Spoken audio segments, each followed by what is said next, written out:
Over the last several years, the perception of Turkey around the world has certainly changed, but in the best way possible. There seems to be a renewed interest in Turkey's rich, vibrant, and powerful history, and a rediscovery of who the Turkish people are. As many of you will know, the Ottoman Empire stood as the center of the Muslim world for over 600 years.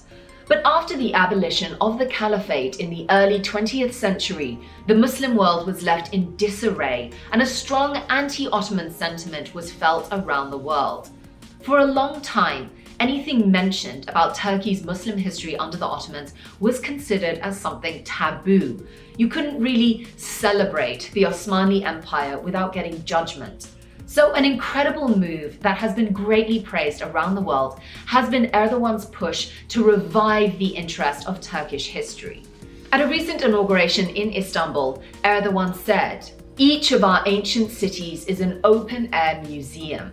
Istanbul, which is the apple of the eye of this geography, is our biggest museum.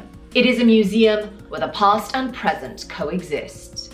As a people, knowing your identity, your roots, your background, your heritage gives you a sense of strength and grounding.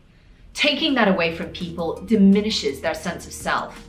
And this is what was so cruel about slavery in America. Africans were taken from their land and stripped of their identities. And we see the results of it now. A people who neither fit in here nor there, whose names, tribes, cultures, religions, languages, families were taken away from them, and the link to their ancestry is now lost. And it's only been in recent years that there's even been a recognition of the atrocities that happened during that time. And finally, there is a strengthening of African American culture. But still, a link was broken, and it was done intentionally. So seeing that pride being given back to the Turkish people is so important.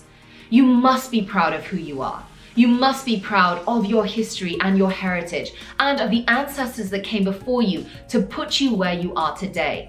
Series like Ertuğrul and Yunus have been watched virally around the world and has strengthened the admiration for both Turkish history and strengthened the identity of Muslims around the world. As this period didn't just define the Turkish people, but it defined Muslims collectively. Knowing your history gives you strength. Having that taken away from you is a tactic to weaken people. So Erdogan's efforts to strengthen Turkish culture is a valiant effort in the right direction.